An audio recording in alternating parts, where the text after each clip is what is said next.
Fašiangová zábava neobyšla ani základnú školu na Ostredkovej ulici v bratislavskom Ružinove. Detský karneval tam zorganizoval školský klub detí pod taktovkou jeho vedúcej Zuzany Berešíkovej. Ja sa volám Damian. Čo si za masku? Zlodej. Som futbalistka. Futbalista, aj hráš futbal? Nie, ale podbucujem. Mne sa tu najviac páči šašo. Tie deti a tie kostýmy a takisto aj s tým šašom.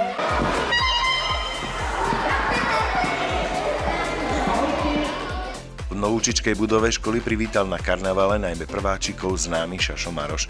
Jeho rukami prešlo poriadne množstvo detí, veď ich zabáva už od roku 1993.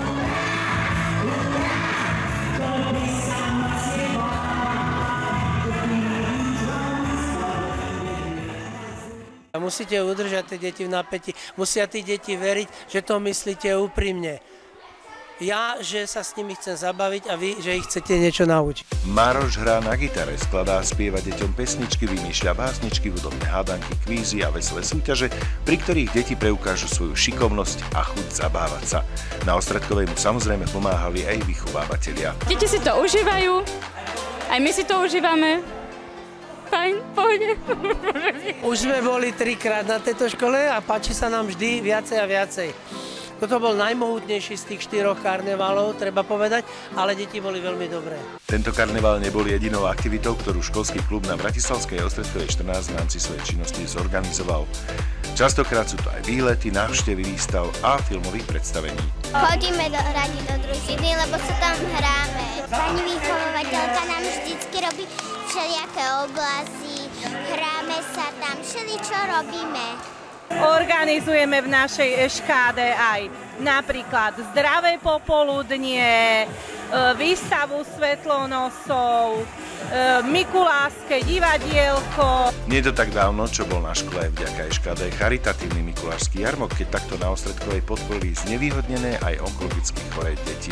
Mnohé sa tešia aj na školy v prírode. V našom školskom klube sa hlavne snažíme, aby deti zmysluplne vedeli tráviť svoj čas, aby sme ich odpútali od ich najobľúbenejších aktivít, od počítačov, od mobilov, aby sme im v nich trošku vzbudili možno lásku ku knihám, k umeniu, k spievaniu, k tancovaniu, k ručným prácam. Lebo ako sa vraví, čo sa za mladí naučíš, v starobe ako by si našiel. Z Bratislavy William Šuška. Čína vkročila do nového roka. Po roku králika v rámci 12-ročného čínskeho zverokruhu prišiel na rad rok draka. Ten by mal priniesť bohatstvo, silu a úspech. Venovaný mu bol aj koncert čínskej hudby v Slovenskom rozhlase. Koncert v podaní čínskeho hudobného orchestra Hudobného konzervatória provincie Zhejiang bol venovaný aj 75. výročiu nadviazania diplomatických vzťahov medzi Čínskou ľudovou republikou a Slovenskom. Zúčastnil sa na ňom priamo čínsky veľvyslanec s manželkou. Okrem zástupcov diplomatických misií tam s príhovorom vystúpil štátny tajomník ministerstva zahraničných vecí Rastislav Chovanec. Pred 75 rokmi sme boli v rámci bývalého Československa jednou z prvých krajín sveta, ktorá uznala a nadviazala diplomatické vzťahy vtedy s mladou Čínskou ľudovou republikou. Čína sa odtedy stala ekonomickou veľmocou. Svetovým lídrom v mnohých oblastiach vedy a technológií, od výskumu vesmíru cez zelené technológie až po elektromobilitu. Všetko sú to oblasti s vyššou pridanou hodnotou, kde vidíme priestor na veľmi úzkú spoluprácu. Jedným z konkrétnych projektov slovensko-čínskej spolupráce je napríklad pripravovaná výstavba baterkárne v Šuranoch s potenciálom vytvorenia 1500 pracovných miest. Ďalšie oblasti vzájomnej spolupráce má pomôcť konkretizovať aj pracovná cesta predsedu vlády do Číny na jar tohto roka.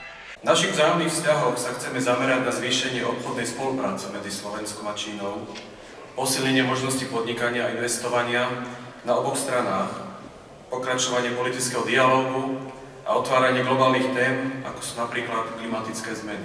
Ale späť ku koncertu zazneli počas neho skladby ako napríklad tanec pri zbere čaju, tkanie kvetinového koša či krok za krokom vyššie. Začiatek nového roku tentokrát připadá na 10. února. To je, jak se nazývá čínský jarní festival, jarní svátek. to je začátek nového roka podle čínského kalendáře. Návštevníkov rozhlasového štúdia 5 však čakalo ešte jedno prekvapenie.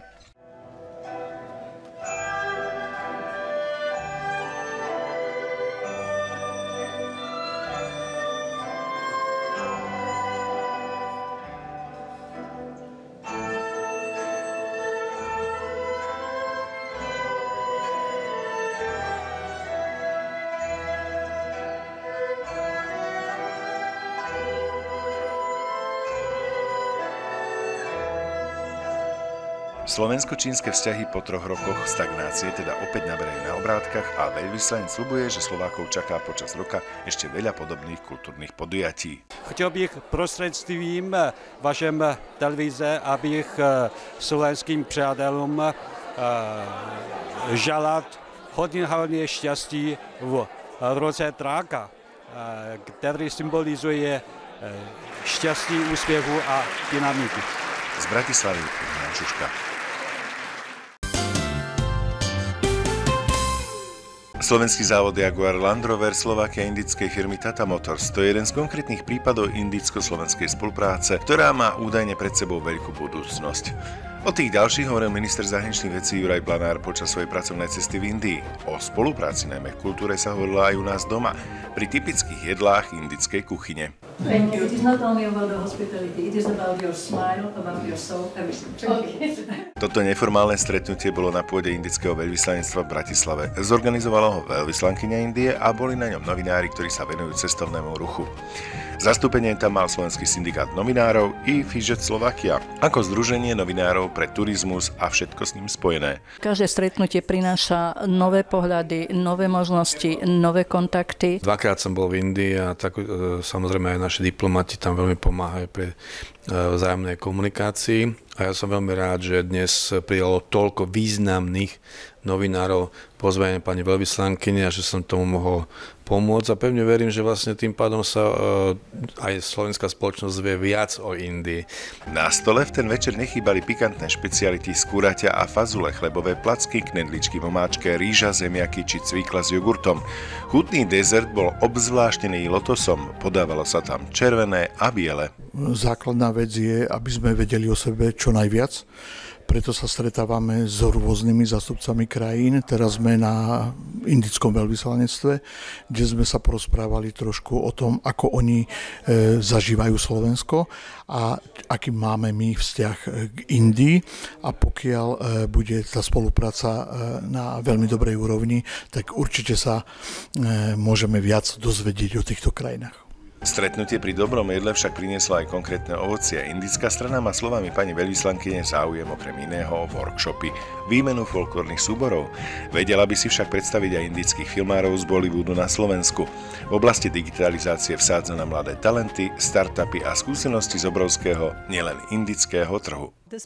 Toto stretnutie bolo o rozvoji spolupráce medzi Indiou a Slovenskom, ktorá naplňa túto prekrásnu myšlienku vo filmovej tvorbe, žurnalistike, médiách, kultúre a samozrejme vytvorí podmienky pre zlepšenie vzájomných vzťahov. My to máme za ďalekú krajinu, ale v skutočnosti tá indická skúsenosť je už tu, pretože oni sú vynikajúci v IT technológiách, takže pevne verím, že nielen indická kuchyňa, ale vlastne aj ich vedecké schopnosti, čo ja ako vedec som dokázal oceniť tak, že sa tu objavia a som veľmi rád, že pani veľvyslankyňa sa orientuje na kultúru, takže pevne verím, že sa podarí aj nielen literárna výmena, ale napríklad prezentácia filmov z Indie a fotografií. Toto stretnutie bolo veľmi príjemné, nielen z dôvodu, že jej excelencia pani veľvyslankyňa skutočne má aj svoju dušu, ktorú rozdáva,